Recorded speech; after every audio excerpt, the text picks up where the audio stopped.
कल आपने जो ट्रैक्टर रैली निकाली कृषि उपज मंडी से लेके और हाई स्कूल के फील्ड तक आप आए, बिल्कुल शांतिपूर्वक आप आए और ना कोई जाम लगा, ना कोई परेशानी आई और आपने आकर के फिर यहाँ पे ट्रैक्टर जमा करवाए लाइन से और बिल्कुल शांतिपूर्वक आपने जो भाषण दिए वो किसानों के हित में दिए और ना कोई आपने किसी के ऊपर फालतू आरोप लगाए, ना कोई वो करा।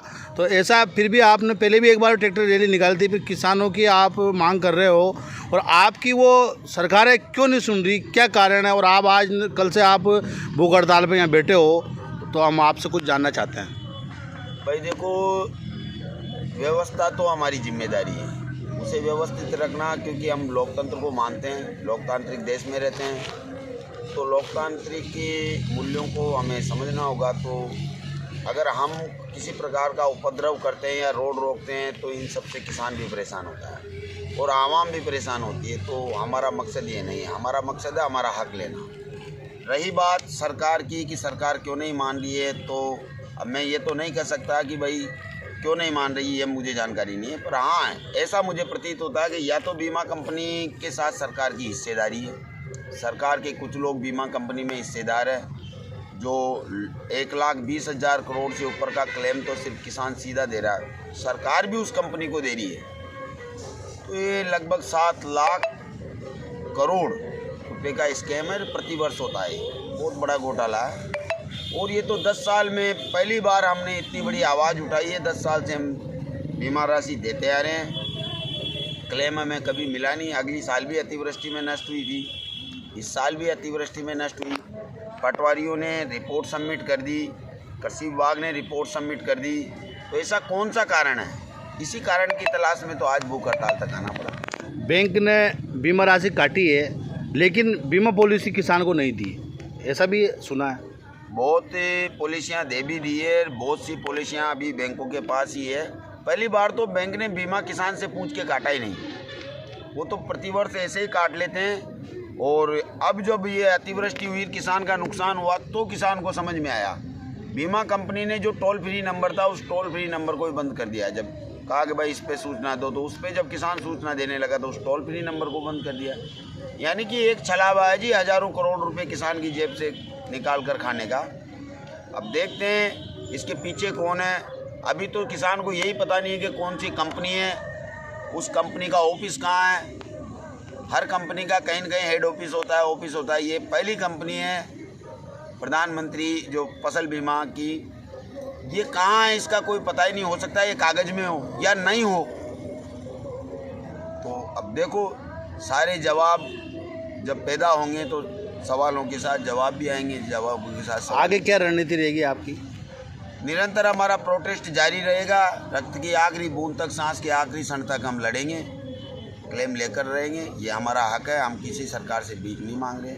अभी आपने क्या क्या त्यागा, अन्य त्यागा मत? हाँ, अभी तो भूख हड़ताल में हम, और बाकी जो हमारे साथी हैं वो निरंतर किसानों को जन जागृति के माध्यम से। सरकार, प्रशासन ने आपका मेडिकल करवाया? अब मेडिकल करवाएगा प्रशासन, आज करवाएगा। हाँ, प्रशासन पॉजिटिव है। प्रशासन जानता है कि भाई किसान की वाजिब मांग है, और प्रशासन इस बात को भी जानता है कि हम जब भी प्रोटेस्ट करते हैं तो हम पूर्ण संवैधानिक रूप में प्रोटेस्ट करते हैं।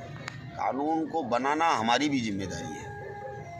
आप ग्राम पंचायत, कड़ियाबंद ग्राम पंचायत के सरपंच हो वर्तमान? जी, मैं कड़ियाबंद ग्राम पंचायत का सरपंच हूँ, और इसीलिए मैं भूख हड़ताल पे हूँ, क्योंकि मेरी नैतिक जिम्मेदारी है। उन लोगों ने मुझे चुना है, और मुझे किस लिए चुना है? उनके नुकसान को रोकने के लिए, उनके संरक्षण के लिए, उनके विकास के लिए, उनके ढांचागत संरक्षण के लिए उन्होंने मुझे चुना है।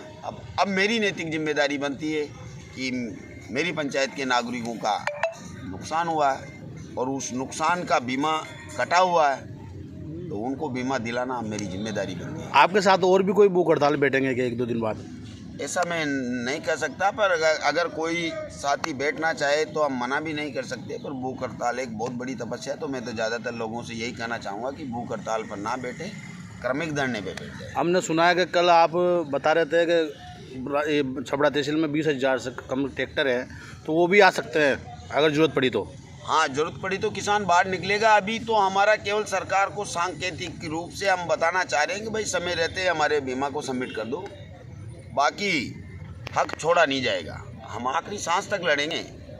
आखिरी छबड़ा तहसील के ही क्या, बीमा छिपाबड़ोद तहसील का भी है, बीमा अटरू तहसील का भी है, बीमा भाई नुकसान तो पूरे संभाग में हुआ है। तो किसान तो खड़ा होगा, ये लड़ाई यहाँ की नहीं है, ये तो बहुत बड़ी लड़ाई होगी, क्योंकि अगर सरकार समय से ना चाहती किसान खड़ा होगा, इसमें कोई शक नहीं है।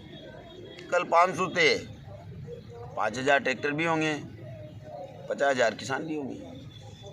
तो जो कल किसान थे इतने सारे और सभी आदमी आए हैं और सभी नेता भी कुछ आए हैं, तो ये बड़े जो नेता है जो विधायक बन रहे हैं और पूर्व विधायक भी है, ये क्यों नहीं आए किसानों के साथ? देखो, इनको सरकारों में इनकी हिस्सेदारी है, इनको टिकट लेना है। इनको ये लगता है कि हम सरकार की खिलाफत करेंगे तो टिकट नहीं देगी सरकार।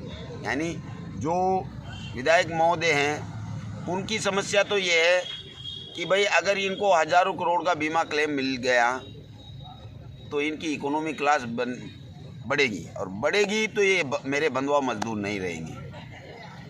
जो पूर्व एमएलए जो अब दावेदारी करते हैं कांग्रेस से, उनको ये है कि राजस्थान में कांग्रेस की सरकार है, कहीं ऐसा ना हो कि मेरा किसानों के साथ आने से मेरा टिकट कट जाए।